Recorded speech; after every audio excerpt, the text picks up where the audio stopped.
Hello, everyone. Thanks for joining. My name is Bhaman, and I'm going to talk about how to write better legacy codes. Let's start with the question. Have any of you worked on a legacy code at some point yeah, here we go. Almost everyone, probably that's why you are here. Yeah, this talk is based on kind of a recent experience that I had working on a legacy code, an application that was almost 15 years, actually more than 15 years old. There were things that I really liked about the code, and there were things that I didn't like, and I wish they were different. Yeah, this is what I'm going to talk about. The thing that I wish they were different. So essentially, my wish list. All right, let's start with this question: what is a legacy code? A legacy code is usually a code that is old, has been around some time, it's obsolete, it's using older technologies, and it's not updated for a while, and usually complex, business critical, and hard to rewrite or upgrade, as I said. So even some people believe that a legacy code is a code that doesn't have automated tests, doesn't need to be old. If it doesn't have automated tests, it's a legacy code right now. Now, why do we keep legacy codes around? That's the next question that you may ask. Probably because someone is using it. There are customers that are happy to pay for it. They're complex and hard to rewrite. And even sometimes, if you try to rewrite them, you won't necessarily get the same product. So that's probably why that many people tend to keep using them. Now, is there a way to avoid having a legacy code and always have shiny and new codes? Unfortunately not, because time doesn't stop. So you get old, your code gets old, there's no way around it. But if you want to live longer, probably you need to have a healthier diet and just exercise more. Now your code, if you want your code also live longer, then you should write a better legacy code. Or a code that is more maintainable in the long run. So now, if we want to talk about the important things when it comes to maintainability, I'm sure that you can go and search over the internet, find so many things, and I'm not going to repeat them. Everything you can find here or in the internet. I think it should be enough. But this talk is based on my experience. So I will give you a couple of issues that I experienced, and maybe because it comes from the experience, it can be more tangible for everyone. But again, this is my personal experience, obviously. All right, let's get started. The very first thing that I wish, the code that I was working on was different. I wish it was loosely coupled. These days there are many discussions about microservices and why they are important. There are many benefits of microservices, but the one that is important for the sake of my talk here is decoupling. When you have different services that can have different technologies, they can ship at different times. Essentially, you have more flexibility to keep them updated, keep them with the latest technologies that come along. Now, the code that I was working on, it wasn't like that, and I think many of the old codes were not like that.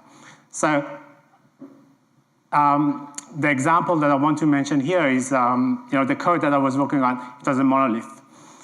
Of course, it had got different layers, but those layers made sense for us as our for our developers' mind at the time. We had access layer, business layer, UI layer, and so on and so forth.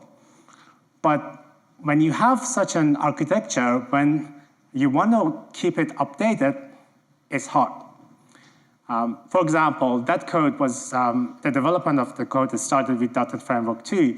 And over the years, the development teams made a great effort to keep it updated to the latest .NET Framework, which is 4.8.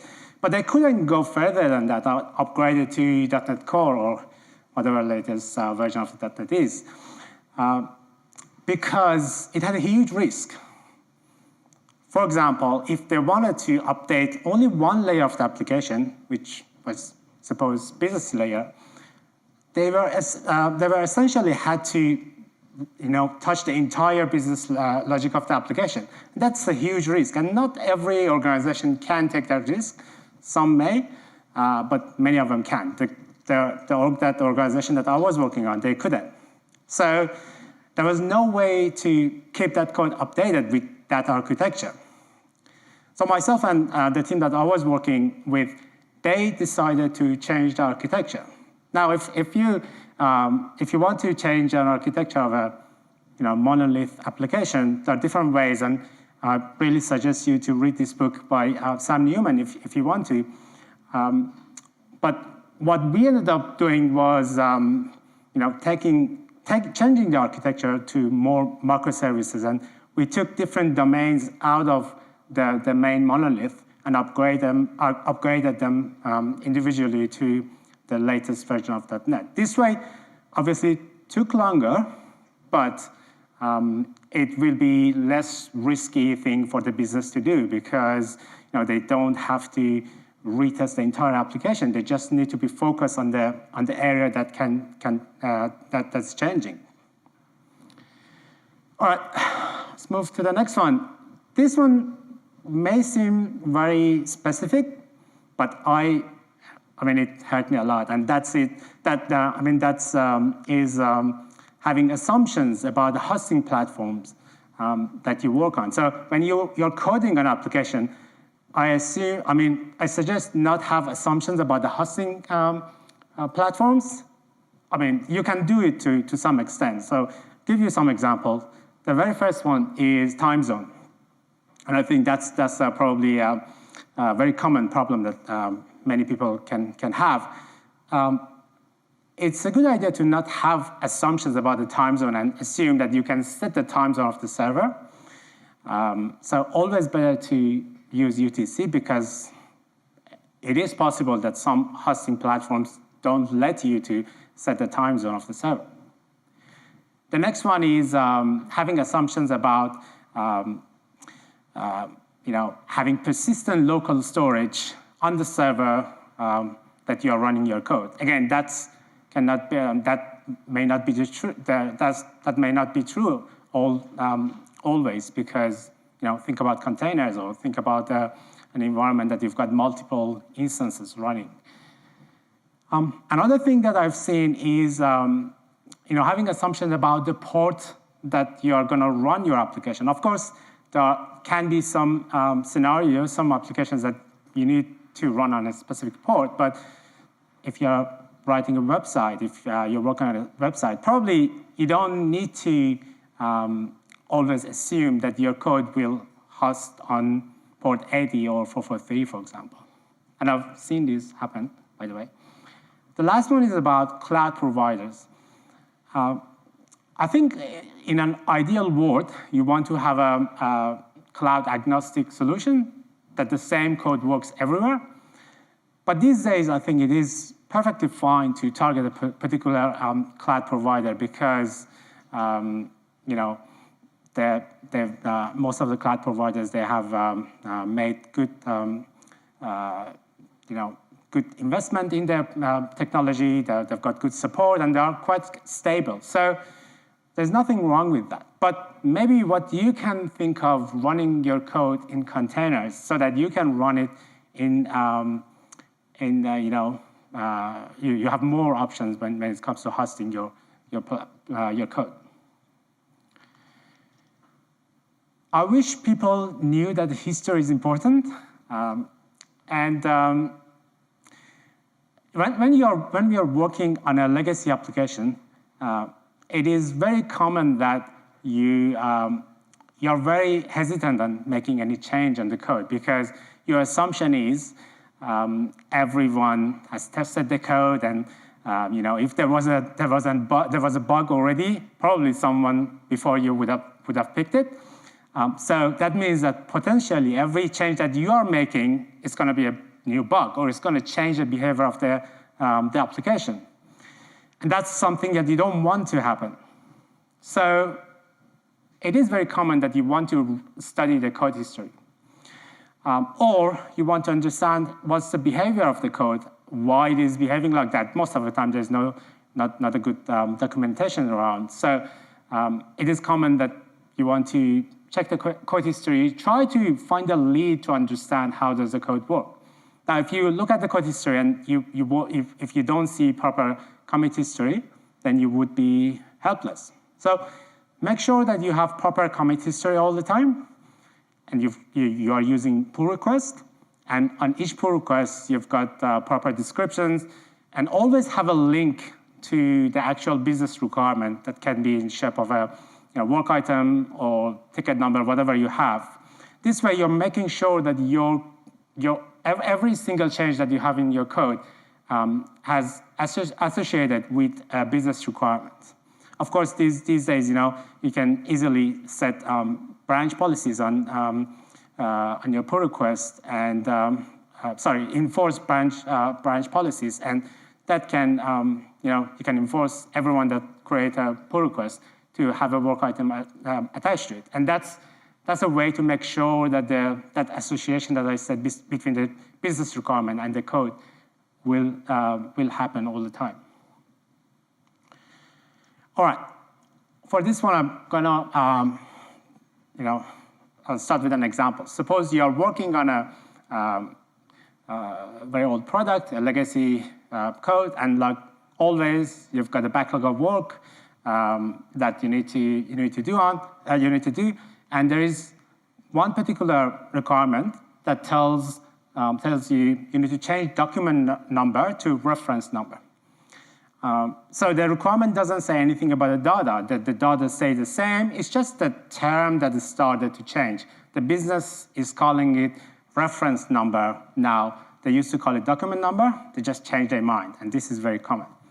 So what you can do is just go into the user interface and find out where are the places that we are showing document number labeled to the user, and change them, because that's it. You don't need to change anything else. And that's going to be a quick job, just maybe less than an hour. Do the job, and everyone will be happy, and everyone understands the change now. But what happens in a couple of years' time? Remember, we want to write a code that can live longer. New team comes, new people come. Are they able to understand, make sense of the UI? For example, when they want to have a mapping in their head between the fields that they see on the UI and the database. Are they able to do that? They will be confused because they see something on the UI and that field doesn't exist in the database, so they will be confused. Or when you are integrating with third-party services, potentially you can have different documentation. I mean, your documentation can vary and can be different than your code or your implementation. That's not going to be helpful, and it's going to confuse everybody. So make sure that when your business terminology evolves, your code also evolves too. All the way from the front end to the back end, everything evolves. All right, tests are very important. They are actually living documentation of your code. As I mentioned earlier, a code that doesn't have tests is considered as legacy already. So make sure you've got a good coverage of unit tests on your code, and think of different tests. If you need to have a performance test, do that. Or if you have different components in your code, make sure that you've got integration tests. Also, integration tests can be useful when you've got third-party services that you're integrated with. You don't want to be in a position that you make a change now and the integration with some third party somewhere is going to fail, and you have no idea unless someone complains about it. And this is some of the. I mean, this is a case that when you started a project or when you started an application, you won't realize it until you face it sometime later. You know, after a couple of years that people move on, you lose track of it. So better to have the integration test as soon as you can. Again, the idea is having a code that can live longer. Oops. Okay. Make sure that you clean up the code. And again, this is very common in legacy code. You go to the code, you open the code, and you see 100 different projects there, and someone tells you, these are half of them are not being used, and no one is using it. You just need to be focused on this part, for example. And that's very common. A more tangible example can be when you have a website. You've got a page that people are using it, but over time, after a couple of years, that page is repurposed somewhere else, and no one is using the old one, and you're a developer that know that. Now, you need to make a decision here. Are you going to delete the old page or not?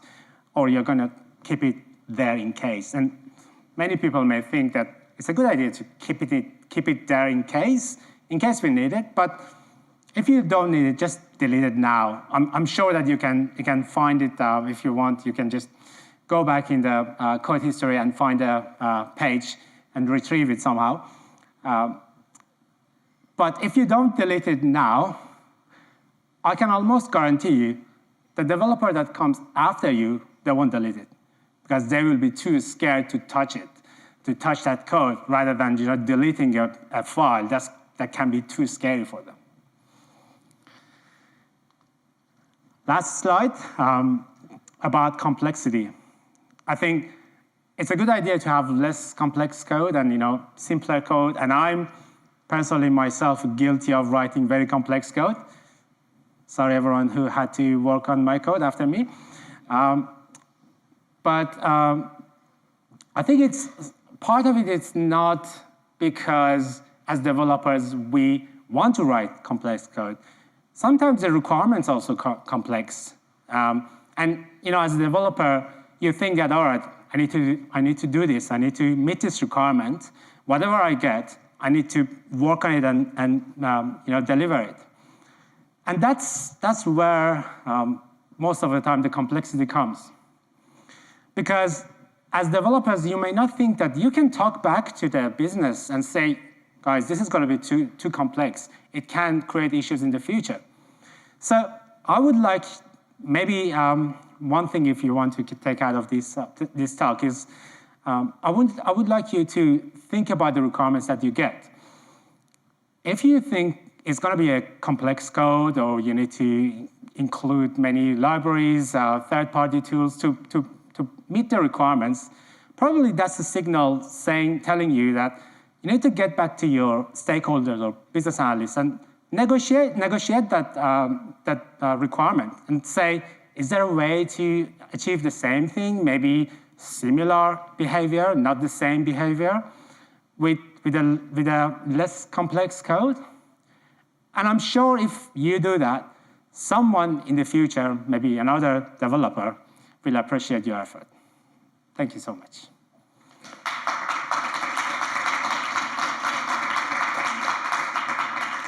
Thank you. I think because it's just 2 sessions, I can spend a couple of minutes for questions, if there is any. Which providers had the weird odd stuff? Sorry, say it again? Which cloud providers had the weird odd situation that you're talking about? Had the weird, what's it? Not serving 80 or 4.3 instances. Oh yeah, that's okay. So that port thing is based on my my experience seeing people, assume that the code is always on 443, for example, and that can happen all the time, most of the time. But maybe there are some scenarios, for example, that you want to terminate TLS before the traffic reaches to your code, and you want to have it like secured, but obviously your infrastructure will be secured. But if you always assume that the traffic will be 443 on 443 or HTTPS that is reaching your application, that can fail when you move to another hosting platform that doesn't support that. For example, for us, we were using AKS, and we had our cluster. The application was using port 80. It was using HTTP because we were terminating TLS before reaching to the application on the ingress level. And we had to make some changes to the code to make sure that that works with the new architecture. It used to be on VM, but now it changed to AKS. Any other question? Cool. Thank you so much.